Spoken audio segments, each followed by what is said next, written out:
아니, 내가 뭘 그렇게 잘못했니? 억울하신가요? 숨이 턱 막혀요? 오늘은 당신 편이 되어드릴게요. 가슴 한구석이 꽉 막힌 듯 답답하고 먹먹하신가요? 가족이라는 이름으로 묶여 있지만 남보다 못한 사이인 건 아닐까요? 오늘은 며느리와 시어머니 사이에 깊게 패인 골짜기, 그 무거운 마음에 대해 함께 이야기를 나누려고 합니다. 누구의 잘못도 아닙니다. 그저 우리가 달랐을 뿐이죠. 이제 그 마음의 짐을 한번 내려놓고 귀 기울여 보세요. 모든 다툼은 아주 사소한 말 한마디에서 시작됩니다. 며느리 살림을 도와주겠다고 건넨 시어머니의 한마디. 애미야, 국이 좀 짜다. 애들 먹기에 괜찮겠니? 걱정되어서 한 말이지만 며느리 귀엔 가시처럼 박힙니다. 어머니는 내가 아이들 건강을 망치는 사람으로 보나? 선의로 던진 말이 오해라는 넝쿨이 되어 두 사람 사이에 벽을 만듭니다. 서로 아기가 없다는 걸 알면서도 자꾸만 어긋나가죠. 이때 가장 필요한 건 남편의 현명한 중재일 텐데요. 하지만 현실 속 남편들은 불난집에 부채질을 합니다. 엄마가 늙어서 그래. 당신이 이해하고 좀 참아. 이 한마디에 며느리는 세상에 홀로 남겨진 기분입니다. 내 편이어야 할 남편이 나를 벼랑 끝으로 내밉니다. 서로 다른 입장이 맞부딪혀 모두가 상처를 입게 되죠. 남편의 회피가 고부 갈등을 더욱 깊게 만들고 있습니다. 혹시 이 말씀을 듣는 분 중에 이런 분이 계신가요? 남들에게 싫은 소리 한 번 못하고 꾹꾹 참는 분들 말입니다. 우리는 이를 착한 며느리 증후군이라고 부릅니다. 인정받고 싶어서, 사랑받고 싶어서 나를 계속 깎아내리는 거죠. 시댁 행사는 빠짐없이 챙기고 불평 한마디 안 합니다. 그러다 어느 날 갑자기 마음의 줄이 툭 끊어집니다. 어머니, 저 이제 더 이상은 못하겠어요. 애쓰지 마세요. 당신은 이미 충분히 잘하고 있습니다. 그런데 시어머니라고 마냥 편할까요? 며느리가 미워서 잔소리를 늘어놓는 게 아닙니다. 나이가 들수록 몸은 아파지고 자식들은 모두 떠나갑니다. 덩그러니 남겨진 빈집이 너무나 춥고 외롭습니다. 관심받고 싶어서 말 한마디라도 더 섞고 싶어서 그 마음이 서툴러서 자꾸만 잔소리로 나옵니다. 미워하는 게 아니라 외로워하는 겁니다. 그게 노년의 슬픔이죠. 우리는 서로의 상처를 보듬기보다 핥히기만 바빴습니다. 도대체 우리는 왜 만나기만 하면 으르렁거릴까요? 가장 큰 이유는 살아온 시대가 너무나 다르기 때문입니다. 어머니 세대는 희생과 인내가 미덕이던 시절이었습니다. 하지만 며느리 세대는 공정과 존중을 중요하게 여기는 시대죠. 우리 때는 시어머니 그림자도 안 밟았다. 이 말에 며느리는 속으로 지금이 옛날인가라고 생각합니다. 걱정해서 하는 말이 며느리 귀에는 간섭으로 들리고 조언이라고 하는 말이 훈계처럼 느껴집니다. 언어의 온도가 다른 겁니다. 통역이 필요한 사이죠. 이 차이를 인정하지 않으면 대화는 상처가 됩니다. 요즘 며느리들이 시댁과 거리를 두는 이유 아시나요? 시어머니가 싫어서가 아니라 자신을 지키기 위한 몸부림입니다. 너무 가까우면 데이고 너무 멀면 추운 관계이니까요. 며느리는 자신을 보호하기 위해 조용히 거리를 만듭니다. 전화가 뜸하다고 서운해하실 필요는 없습니다. 때로는 무소식이 희소식이라는 지혜가 필요합니다. 가만히 눈을 감고 지난 날을 떠올려 보세요. 혹시 며느리에게 화내며 던졌던 말이 있나요? 너는 친정에서 뭘 배웠길래 그 모양이니? 반대로 시어머니에게 차가운 눈빛을 보낸 적은 없나요? 그때 그 말이, 그 표정이 평생의 상처로 남습니다.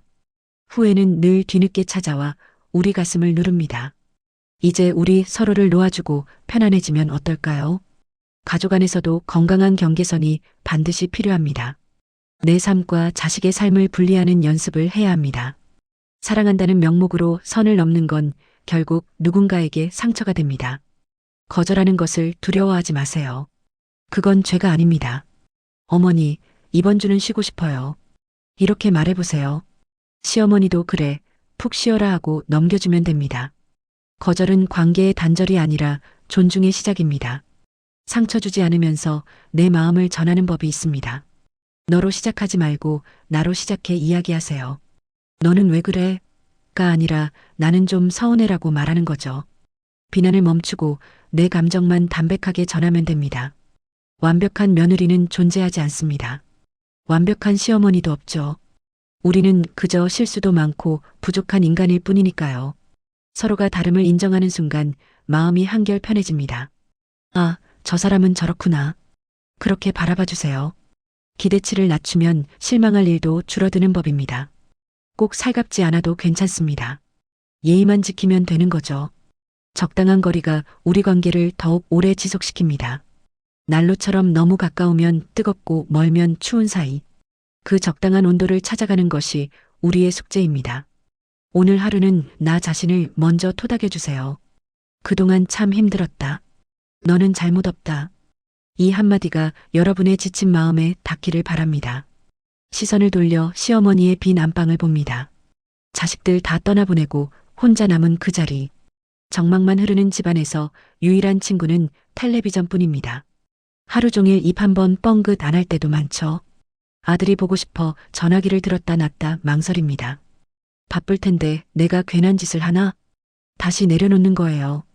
그러다 용기를 내어 며느리에게 반찬 핑계를 댑니다. 김치 좀 담갔는데 가져갈래? 이 말 속에 담긴 진심은 얼굴 좀 보자는 것일 뿐입니다. 김치를 주러 오라는 게 아니라 그저 만나고 싶다는 뜻이죠.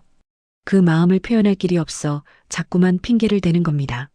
며느리의 바빠요 한마디에 세상이 무너집니다. 거절당한 민망함은 곧 서운함으로 변하죠. 내가 너희를 어떻게 키웠는데. 그 독한 말 속에는 깊은 외로움이 묻어 있습니다. 며느리를 괴롭히고 싶은 게 아닙니다. 그저 잊혀지는 게 두려운 겁니다. 나이 든 누군가의 작은 비명일 뿐이죠. 여기서 우리는 뼈아픈 현실을 마주해야 합니다. 며느리와 시어머니 두 여자의 거리는 몇 미터일까요? 시어머니는 가족이니 허물없이 지내자고 다가옵니다. 냉장고 문을 벌컥 열고 살림살이를 지적하죠. 다 너 잘 살라고 하는 말이야. 그렇게 말합니다. 하지만 며느리에게 그건 관심이 아니라 침범입니다. 며느리는 시댁 현관을 들어설 때부터 숨이 막힙니다. 나만의 공간, 나만의 방식이 무시당하는 그 느낌이죠. 그래서 며느리는 살기 위해 방어막을 칩니다. 전화를 피하고 명절이 다가오면 몸져눕습니다. 시어머니는 며느리의 침묵을 무시라고 생각하고 며느리는 시어머니의 관심을 감시라고 느낍니다. 사랑의 마음이 서로 다른 곳을 향해 있습니다. 서로가 피해자라고 외치는 사이 골은 더욱 깊어집니다. 악순환의 고리를 끊으려면 누군가는 멈춰야 합니다. 도대체 어디서부터 잘못된 건지 되짚어 봅시다. 거울 앞에 선 내 모습을 찬찬히 봅니다. 주름진 얼굴 속에 낯선 여자가 서 있습니다. 그토록 미워했던 내 시어머니의 얼굴입니다. 나는 늙어서 절대 저러지 말아야지. 맹세했건만요. 어느새 내가 며느리에게 똑같은 눈빛을 보내고 있습니다. 요즘 애들은 참 편하게 산다. 혀를 찹니다. 시집살이의 서름을 대물림하고 있는 건 아닐까요? 내가 받은 상처를 며느리에게 보상받으려 했습니다. 며느리 또한 훗날 누군가의 시어머니가 되겠지요. 이 지독한 상처의 악순환을 이제는 끊어야 합니다. 내가 듣기 싫었던 말은 며느리도 듣기 싫습니다.